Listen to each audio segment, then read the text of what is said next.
మరో బ్రేకింగ్ చూస్తున్నాం. హైదరాబాద్ నాచారంలోని ఢిల్లీ పబ్లిక్ స్కూల్ కు బాంబు బెదిరింపు మెయిల్ వచ్చింది. స్కూల్లో బాంబు పెట్టినట్లు బెదిరింపు మెయిల్ రావడంతో అప్రమత్తమైన స్కూల్ యాజమాన్యం పోలీసులకు సమాచారం అందించింది.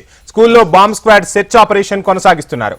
గతంలోనూ ఇదే స్కూల్లో బాంబు పెట్టినట్లు బెదిరింపు కాల్ కూడా వచ్చింది. అయితే ఆకతాయిల పనేనని అనుమానం వ్యక్తమవుతోంది.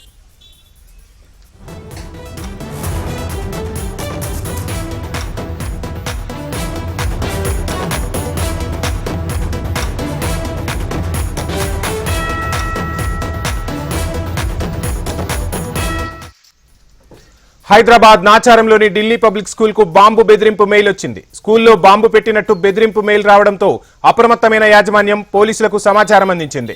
స్కూల్లో బాంబ్ స్క్వాడ్ సెర్చ్ ఆపరేషన్ కొనసాగిస్తున్నారు. గతంలోనూ ఇదే స్కూల్లో బాంబు పెట్టినట్టు బెదిరింపు కాల్ వచ్చింది. అయితే ఇది ఆకతాయిల పనేననే అనుమానం వ్యక్తమవుతోంది.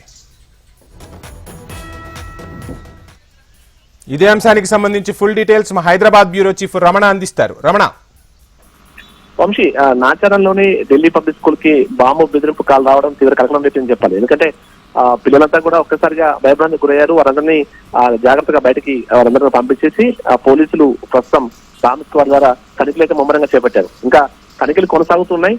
అయితే ఇదే నెలలో ఇది రెండవసారి కూడా కాల్ రావడంతో ఇది ఆకతాయిల పనిగానే ప్రస్తుతం పోలీసులు అనుమానిస్తున్నారు. ప్రస్తుతం ఇంకా చర్చలు అయితే కొనసాగుతున్నాయి.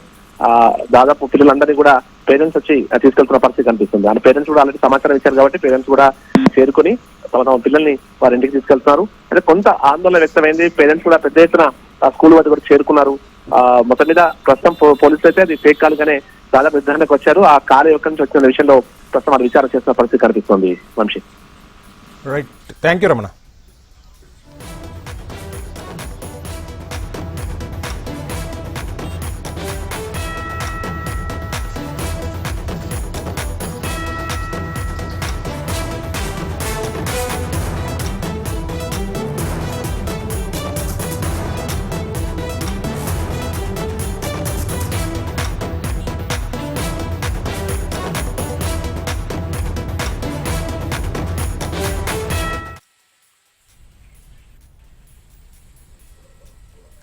హైదరాబాద్ నాచారంలోని ఢిల్లీ పబ్లిక్ స్కూల్ కు బాంబు బెదిరింపు మెయిల్ వచ్చింది. స్కూల్లో బాంబు పెట్టినట్టు బెదిరింపు మెయిల్ రావడంతో అప్రమత్తమైన యాజమాన్యం పోలీసులకు సమాచారం అందించింది. స్కూల్లో బాంబ్ స్క్వాడ్ సెర్చ్ ఆపరేషన్ కొనసాగిస్తున్నారు. గతంలోనూ ఇదే స్కూల్లో బాంబు పెట్టినట్టు బెదిరింపు కాల్ వచ్చింది. అయితే అది ఆకతాయిల పనేననే అనుమానం వ్యక్తమవుతోంది.